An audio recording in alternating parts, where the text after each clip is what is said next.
Hey guys, it's Drew again. You're not going to learn anything new. There's nothing today that I'm going to show you or teach you that you've never seen or heard before. But that doesn't mean I don't want to do a video. So today I'm going to group together cards that were produced to sell items that was not bubblegum. So let's check it out.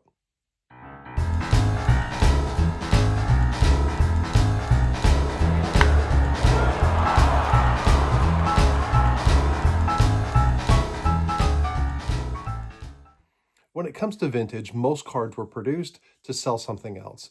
And in the golden vintage era, so say the 40s through the 70s, those were produced mainly by Topps and a little bit in the beginning by Bowman.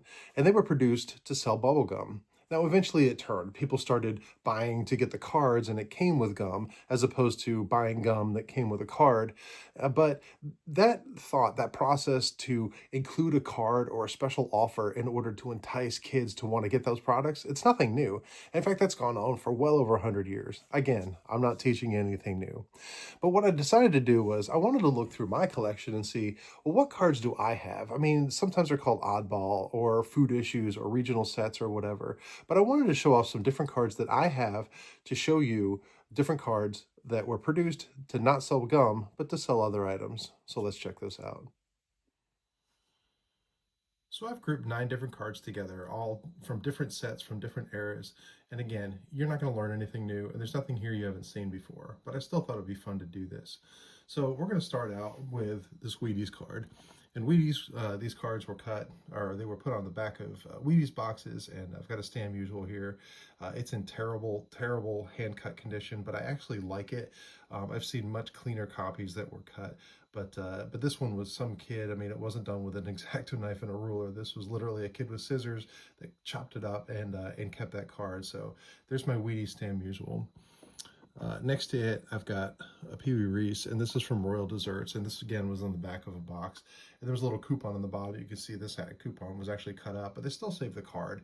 Again, it just shows that this was it worked. I mean, someone got this package to keep the image of Pee Wee Reese in this case, but they also wanted that coupon on the bottom. So there's a Royal Desserts from 1950.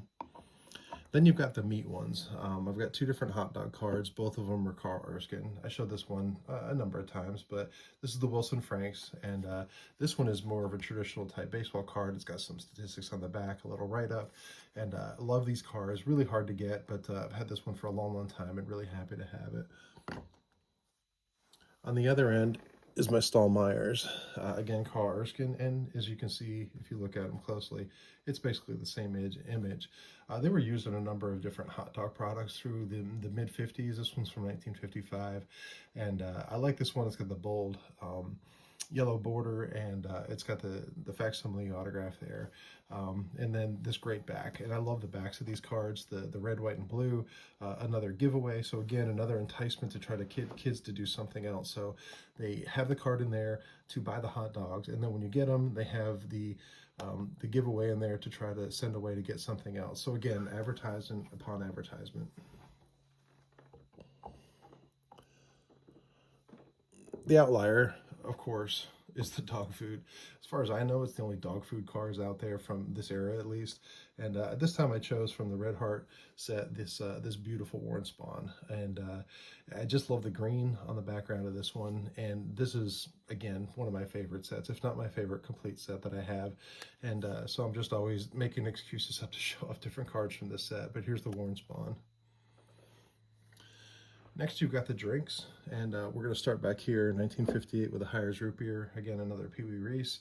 And this one, as you probably know, they would come with tabs that would stick down, and it would stick down inside of the 6-pack of drinks with the card sticking up, and very desirable and much more expensive to get it with the tab. This is the only one I have. I'm still happy to have it, and I just love the Pee Wee Reese in this with a Knott Hall look, and it's just a great card, and super happy to have that one. But along with that, of course, is the giant one in the middle, the 1952 Coke Tips. And this one, again, is Pee Wee Reese. You guys probably followed along my journey to try to get this card. So happy when I was able to get it. But again, this one was a test, or this wasn't the test, but this was a regional set in the New York City area, only doing the New York teams, the 3 teams at the time, and only a 10-card set. One player one card from every position, and then a batter. So 9 fielders and then 1 batter. And for the shortstop, they chose my Pee Wee Reese with a great action shot. And so the Coke Tips is another great one to go along with that Hires Root Beer. And then, of course, the Cracker Jack, which are becoming more and more popular. But the Cracker Jack, as you know, 1914 were only in the boxes, but 1915 you could also mail away and get the set. So 1915 you can find nicer copies, but either of them are just beautiful. The design on them, the simplicity of them, and you can tell the difference in 1950. The text is upside down in the back. But there's my one, Bert Shotton. And Cracker Jacks, another great giveaway back for just a couple years, only 2 years. And then the last one that I picked is my 1888 Scraps Tobacco. Now, it's called Scrap Tobacco, as I've explained in the video when I picked this up.